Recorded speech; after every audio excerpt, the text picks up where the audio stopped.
All right, so we're here with Exit Division. First and foremost, I just want to say we are super excited to have the opportunity to have a chat with some of the members of Exit Division, an up-and-coming powerhouse here in Calgary in the local music scene. Thank you for taking the time to have this chat with us. Of course, we're so happy to be here. Awesome. I just wanted to mention that this interview is brought to you by Lighting Out Music School and also by Minor Music Project. First off, my name is Phil. I'm the director for Lighting Out Music School. It's a school that I started a few years ago, and it just started with creating a family band with these two right here beside me. And it sort of grew into people seeing what I was doing and wanting a part of it. So the idea was born that way, and our mandate is basically just to teach kids how to rock and facilitate that opportunity to get them up on stage and rock in front of an audience. And so that's what we do. I'm also on the board of directors for Minor Music Project, and I'm sure you're all aware that it's a not-for-profit whose mandate is to facilitate a multifaceted, all-ages venue in Calgary, right? So super important, right? These are my kids, Isabella right here to my left. She's 12 years old, and my son Lucas right here, 9 years old. And yeah, they've been with me on this music venture for since day one. So I will let them introduce themselves. Hey guys, my name is Isabella Kanji, and I'm 12 years old. I play guitar, bass, keyboard, and I sing in the family band. And my favorite song or bands to listen to are Metallica, System of a Down, Nirvana, and Metric. That's awesome. Hey guys, my name is Lucas Kanji. I am 9 years old. I play the drums, I sing, and I play the bass. I am a drum teacher at Lighting Out Music School. The bands I like to listen to are Slipknot, Korn, Limp Bizkit, Nirvana, Metallica, Tool, and System of a Down. Love it.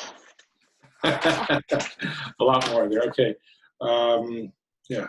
Okay, guys, so before we start the interview, could you please tell us your name and your role with the band?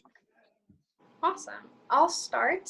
My name's Maddie, and I am the lead singer and keyboard player of Exit Division. I am Taylor.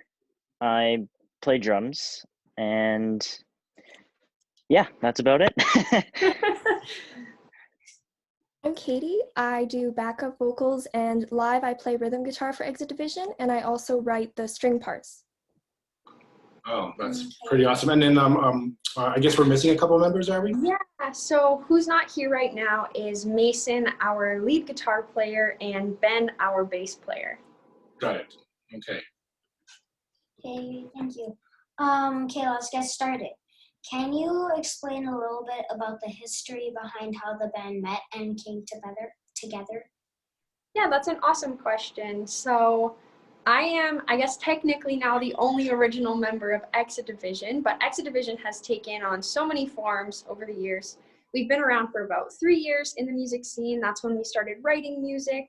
And since then, a lot of different people have come through the band, and that's been kind of so important to how our sound has evolved. I mean, with the current group right now, our sound has changed so much, and I think that's what made the album what it is. But so we've been around for about 3 years. We've played lots of shows with Major Minor. Major Minor has been super influential to us when we were just starting out because they provide so many opportunities for young musicians, which is amazing. I agree 100%, yes. How did you come up with the name Exit Division, and is there a story behind the name? The name Exit Division, I guess that's another one for me because I don't know if I've actually shared this information with anyone yet. But so you're getting the first This is behind exclusive. the scenes look. But actually, there's kind of a funny story.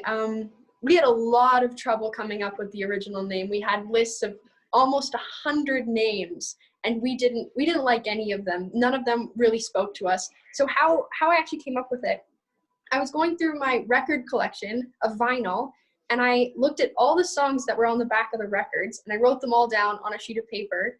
And then I kind of just started putting song names together, kind of taking two names and putting them together. And I had a list of probably about 50 names, and one of them ended up being Exit Division. Those are the names of two songs on records I had, which is really crazy. And I was like, hey, I actually kind of like that. And when I pitched it to the rest of the band, they liked it too. So that's kind of where it came from. Wow, very creative. Nice. For people who don't already know about you guys, what genre of music do you call yourselves or classify yourselves as? That's a great question. I would say we're alt rock, but we also have a song that's like it's a little pop punk, and then we have some grunge songs as well that are like kind of Smashing Pumpkins mixed with Soundgarden, if you will. But yeah, mainly we're just alt rock. Cool. Nice. You guys recently released a new album. Tell us about that and what is it called? How do you guys feel about the new album? Katie? Our album is called Psychosis. We're all very excited that it got released. I've never worked with a band before. This was my first time being involved in any sort of collaborative music project and to actually have music out on Spotify, Apple Music. So it's been super exciting for me. I think for all the other members in the band, it's been really exciting too. The writing process was really interesting because it all happened during COVID, or the majority of it did. Some of the songs were pre-existing, but a lot of the new stuff we worked on, we did virtually. And then eventually when restrictions were eased up, we could get together and solidify the songs. And then we went and recorded them at OCL. And it was a really awesome experience overall. And we're just very excited to finally have music out to show everyone. Wow, awesome, very cool. Now is this the first Exit Division album? It Yeah, is. yeah. This is our debut album. Wow, that's awesome. Okay. How would you describe your songwriting process for the new EP? What were your goals going into the recording process for Psychosis? That's an awesome question too. I think our songwriting process, you can go ahead if you want to, Taylor. Well, normally it's one person that brings the general riff or idea to the song, for the song, and then we all just add to it. And then for the album, we just had someone like send in a recorded part of just one instrument, and then say I'd write a drum part to it and pile those tracks together and send that in, and we'd all just pile our tracks on top of each other's until we had demos. And that's basically how we wrote all the songs for our album. And I think it was pretty successful, and we might do it even more. So a little bit more on that. So what you said, Taylor, if I understood correctly, is someone in the band would come up with would write a part. Yes. And then toss it to the rest of the group, and then you'd add to it. And we'd modify it if we thought there was a cooler idea. Right. And has there ever been? I know it's easy to do that with a guitar or a bass or a keyboard. I don't know about the drums. Have you ever written a drum part and then put stuff to that? Have you ever done that? As far as I'm concerned, I have never written a song that has started just from drums. Okay. It's all been from one of the instruments, because if I'm being completely honest, it's really hard to write a song using just drums. Right? Okay. All right. I just wanted to. I think generally, sorry. Oh, go ahead. I think generally our process, though, as soon as a part's made, immediately it goes to drums right after that. That's kind of what I meant with it starts with Taylor, because the whole song form is really based around that. For us, I think at least that's generally the first thing that has to happen for all of us to add our parts on top of it. Okay, great, awesome. What is your ultimate four-band bill to play on? Four-band bill to play on. Oh, that's a tricky one. Do you want like local bands or like our top idols kind of thing? You know, why not do both? I never thought about that. So let's start locally. Like, who would be the other three local bands you'd love to play a show with? And then fantasy world, who would be like your ultimate in the world to play with? Well, I'll start with one of the local bands that we love to play with is Frank Mona. They've been kind of close friends with us, and we've worked with them a lot in the music scene, and they are awesome. And they had an EP come out not that long ago as well, and we absolutely love playing with them. They're great people, great musicians. So that would be one. I'd add the High Kicks to that list. The Oh We've yeah. played a lot. I agree with that. Yeah. yeah, their energy is so amazing, and it just comes out of two people, Yeah. Matt and Danny. They're just awesome, and they bring such good energy to the show. Right. I agree 100%.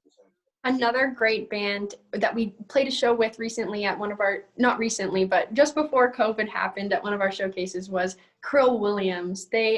They're fairly new and up and coming in the scene, and they had a couple of singles come out as well recently, but they're awesome. They have a super vibey band, super, super nice people. They're great to play with as well. Cool. Awesome. Taylor, Okay. who's the last band on the bill? That's a great question. It's just there's so many good bands out there locally to choose from.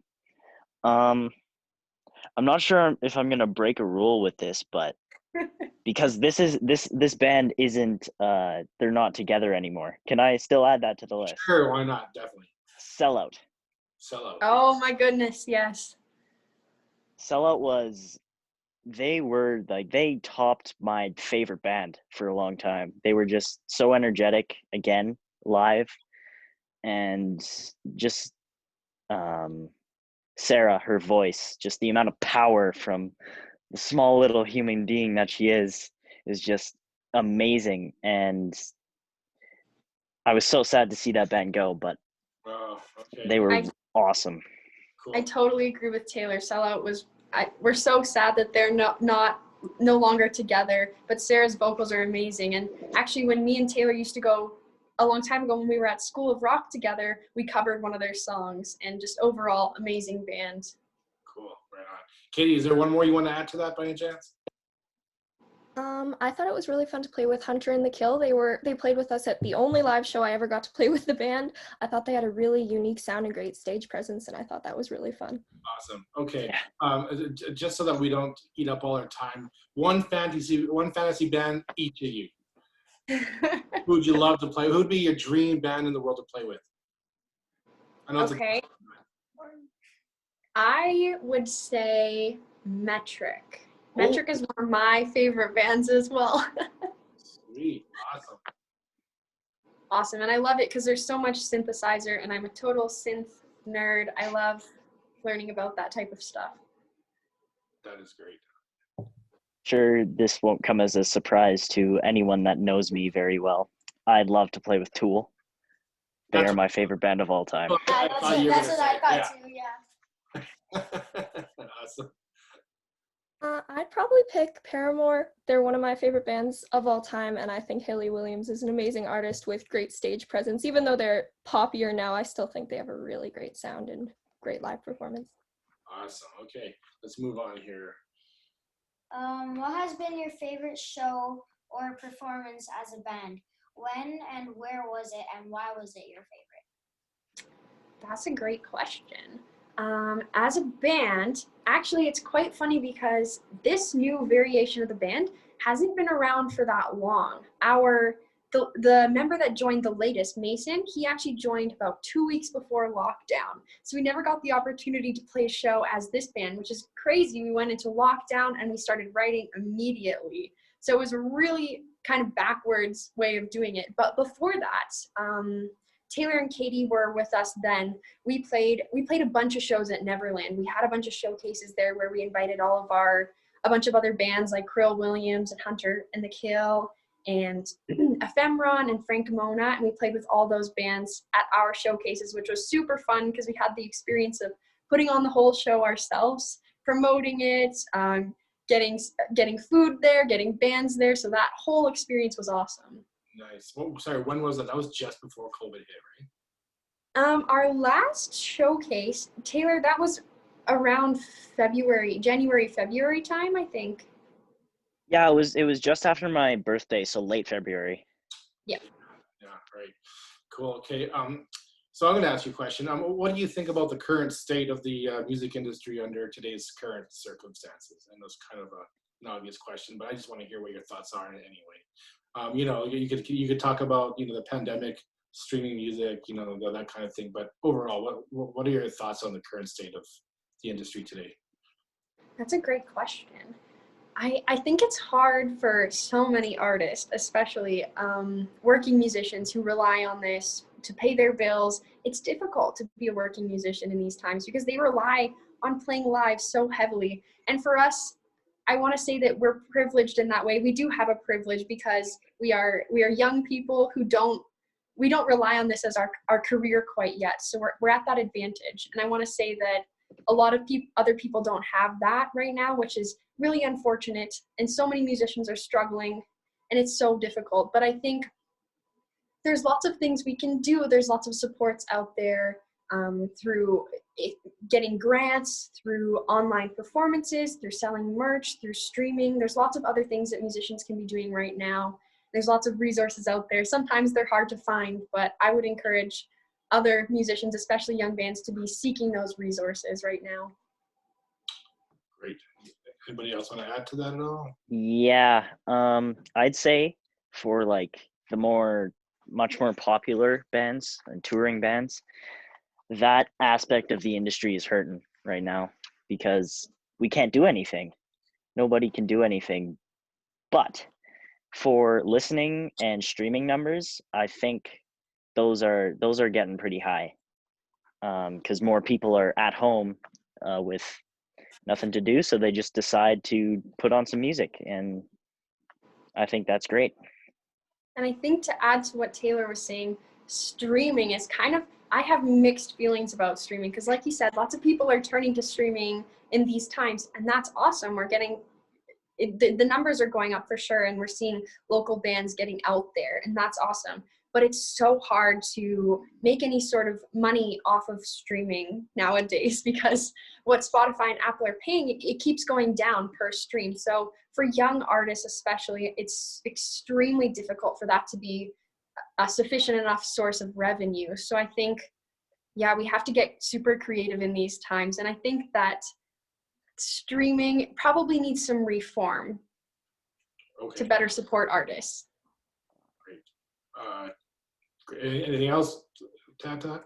Speaking to the creativity part a little bit, I was most heavily involved with a band like in high school. I just graduated high school last year, so I was finishing up high school when everything happened. It was a really big loss to not be able to do things as a group, as a band, because that's a really important part of a lot of musicians' lives. And I think something interesting that happened to see a lot of the creativity was how you'd see there were certain jazz concerts and things going on where there were compiled videos of people doing it from their home. And I think that's a really interesting way to sort of speak to how creative these people are, how they can just endure. And I thought it was really important also how there were all these music things streaming just to keep people happy, to give people some hope, to give people some positive in their life. And I thought that was really great to have. Right, that's great. Great answers, guys. Maddie, you mentioned, you touched on this a little bit. I just want to sort of dig a little bit deeper. Do you feel that there is enough government support and support from arts agencies for the young musician such as yourselves? I mean, are those easy resources to access, or do you think the government and arts agencies could be doing more? That's a great question. And I think it comes down to, for a lot of young musicians, they don't necessarily maybe know where to look or know how to get these types of resources. Like, for example, factor grants are extremely difficult to write and extremely difficult to get. So I think that I wouldn't say it's easy, but they are there. Their support's there, but it's not easy to access them. That's what I want to say. And I think that young artists, it's super important to be educating, like we've done during the pandemic, and we have been since we became a band, educating ourselves on how to write grants, how to get grants, where to look. We've been just scouring the internet looking for every possible resource, every possible grant we can apply for to make our projects happen. So I would encourage everyone to be resourceful, and definitely, because they are there, but it's going to take some resourcefulness and hard work definitely to get those types of things. Interesting. Okay, great answer. Good. We're down to our last question here. Okay, last but not least, please share your thoughts on how an all-ages scene is essential to a city's music scene. That's an awesome question. I'll start. So I think. Sorry to cut you off. Before you answer, is every member in your band under the age of 18? No, actually, there's 5 people in the band, and 3 of us are over 18. So Katie, Ben, and Mason are over 18, and me and Taylor are under 18. Right, so yeah. Okay, great. Go ahead. Yeah, so we're speaking from personal experience. We're at this really weird place, but I guess with the COVID pandemic, we really haven't had to. That hasn't been an issue playing in places that are over 18, because. Yeah, we haven't had to deal with that yet, but I think that it's absolutely crucial to have a music scene that is all ages, because, I mean, the next generation of artists, there's no way that they're going to be able to have the experience necessary to become working musicians if they aren't able to have experiences to play live, right? That's why organizations like Major Minor are so important, and venues which accommodate young bands are so important in our scene. And I think that anything we can do to allow young musicians to play more places, access to more places, even if it's restricted, if they can come in and play and leave even, right? Just getting on stage and having that experience playing on stage is so important for young people. I know, like I said, me and Taylor went to School of Rock together, and we played so many shows with School of Rock. We played shows all over the city on different stages. And that resource for me especially, like, it helped build my confidence, and it's part of the reason that I'm in this band today and able to go up on stage and do these things. So it's crucial having an all ages scene. Awesome. Anything else you would like to add to that, Taylor or Katie? I think Maddie said it all right there. It's I love being so young in age and being able to go and see live music, because I just find a passion in it. It's just so cool being able to do that. And then I see, for example, like, I've gotten really into the Crooked Spies. They're a local band. I love them. But they played a show recently. Not recently, but it was at a bar, and I couldn't go, and I was so bummed out, but yeah, totally. it is what it is. Right. But like Maddie said, it is so crucial to have all ages as part of the music scene. Definitely. Agreed 100%. Yeah. Cool. After this COVID stuff, what are the chances of Lightning at Music School can open up for Exit Division one day? That's an awesome I would say 110%. Yes. Awesome. You guys are off. For sure. We'd love to make that happen after this is all over. We cannot wait to get back to playing. Oh, I know. Can you imagine the feeling of going back to the first live show after all of this? Like, how that's going to feel. Yeah, that's awesome. Okay. All right. Well, this concludes our interview. Do any of you have any questions you'd like to ask Lucas or myself?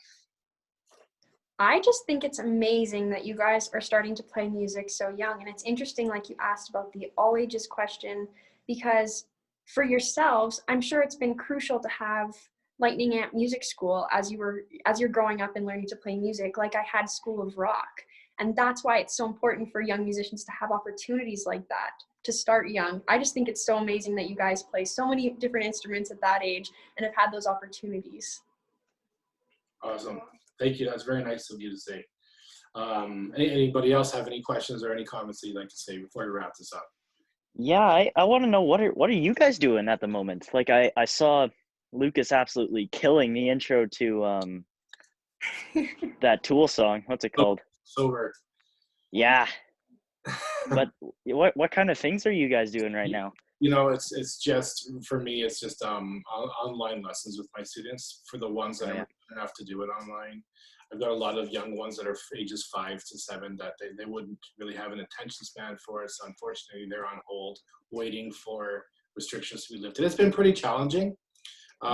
You know, as a family band, you know, with the original 4, we've had a few rehearsals, but you know, nothing really crazy right now because we don't really have anything to work toward. We're just sort of waiting for this to end before we can continue with what we were doing, right? So it's been slow, but you know, we're hopeful that things are going to. This can't last forever, right? So Totally. we're just waiting to. We're bursting at the seams, just waiting to bust out again, right? So. Oh yeah. Absolutely. Right, as everybody is, I'm sure. Right? Yeah, we feel the exact same way. Totally. Yeah. All right. Well, we're gonna have to wrap it up. But guys, this has been an awesome experience. A real pleasure having met. Well, we've known Taylor in the past, but Maddie and Katie, it's been a real pleasure meeting you. It's been awesome talking to you, Taylor, again, connecting with you. Yeah, we just wish you guys continued success in the music world, and we hope you guys continue to write great music. It's been, we listened to your new album, and it really rocks. Baseball City is a great song. Yeah, Thank you. It's great to listen to loud, so we do that. Oh yeah. Thank you so much. Yes, all the best and happy holidays to you. You And too. the same to you guys. Thank you so much for having us. This was so much fun. Great. Well, we will see you guys in the future, I'm sure. Totally. Thank you. All right. Take care. See you guys. You too. See ya.